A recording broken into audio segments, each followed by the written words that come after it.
the African city that became the world's knowledge capital. When Timbuktu is mentioned, it is often reduced to a myth, a distant city of unimaginable gold, caravans weighed down with treasure, and exotic wealth lost to time. This image, repeated for centuries, is both incomplete and misleading. Timbuktu's true power was not gold. It was knowledge. Long before European universities shaped the modern academic world, Timbuktu emerged as one of the most important intellectual centers on Earth.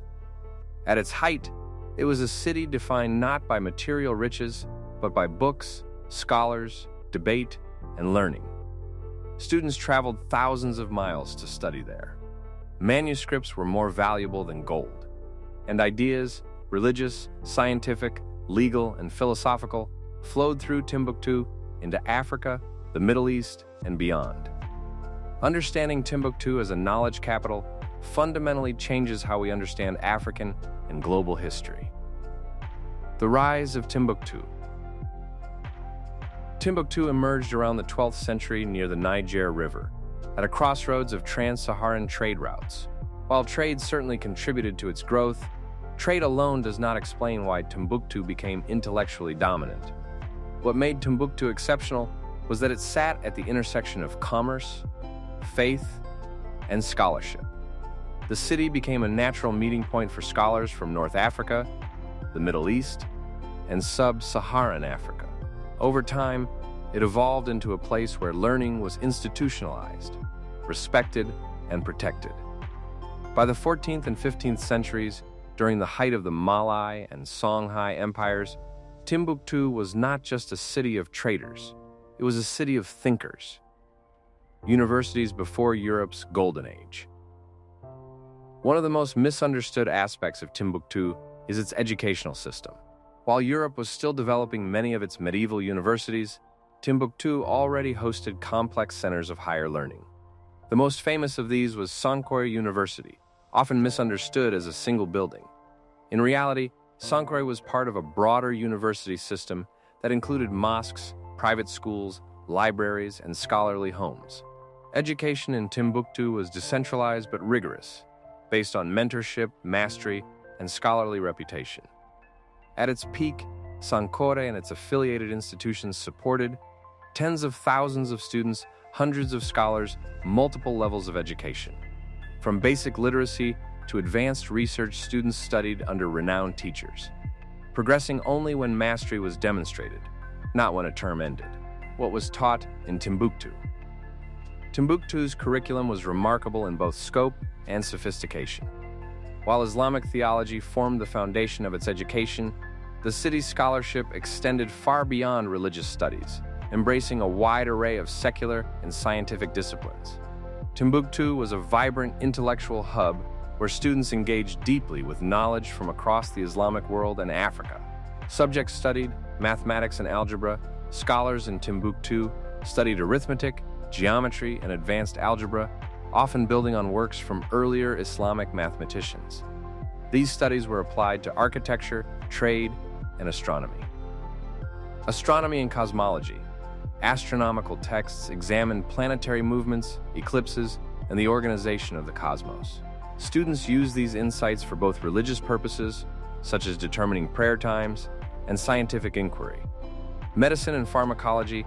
Manuscripts documented detailed medical treatments, surgical techniques, and the use of local and imported herbs.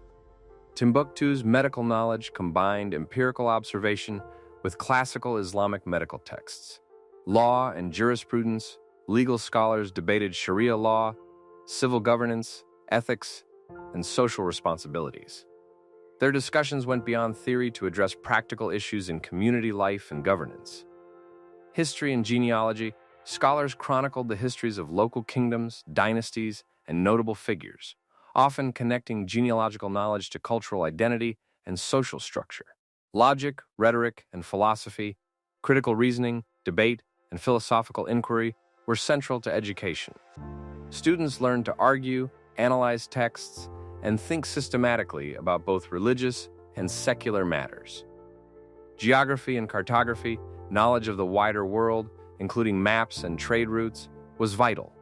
Scholars documented the geography of Africa, the Middle East, and beyond, facilitating commerce and cultural exchange.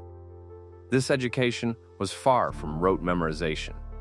Students engaged in critical thinking, textual commentary, and intellectual debate. Manuscripts were read, discussed, and interpreted in study circles, fostering an environment where inquiry and scholarship thrived.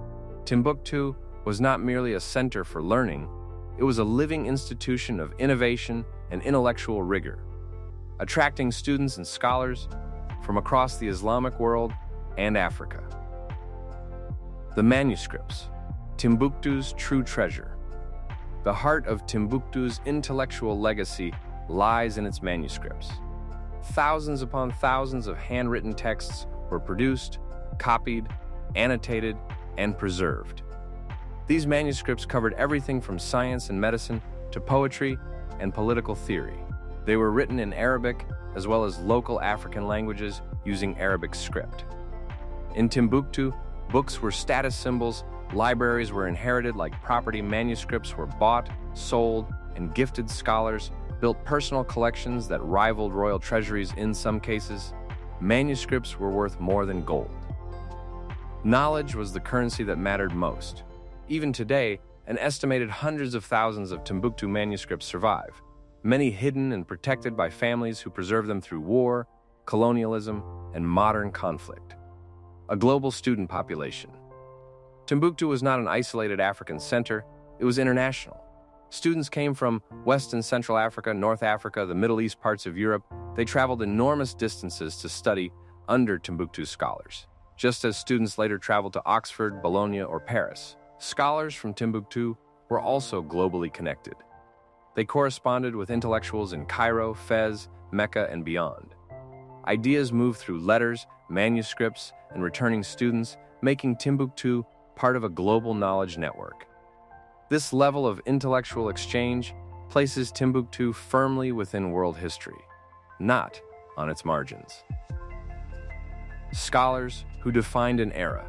Timbuktu produced scholars whose influence extended far beyond the city itself.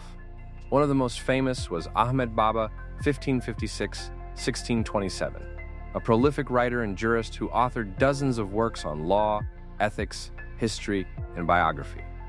He argued strongly for the dignity of African peoples and criticized unjust enslavement, emphasizing moral and legal boundaries long before modern human rights discourse. Ahmed Baba owned a personal library of over 1,600 books, an extraordinary collection by any historical standard. Scholars like him were not anomalies. Timbuktu nurtured generations of thinkers who shaped legal traditions, educational models, and ethical debates across the Islamic world. Why knowledge made Timbuktu powerful? Gold attracts attention. Knowledge builds civilizations. Timbuktu's influence did not come from armies or conquest. It came from intellectual authority. Scholars advised rulers, legal experts shaped governance, teachers trained future leaders, judges, and administrators. The Songhai emperors understood this. They protected scholars, funded institutions, and treated education as a pillar of state power. Knowledge gave Timbuktu cultural legitimacy, political stability, international respect, long-term influence. This is why Timbuktu mattered, and why its legacy endured.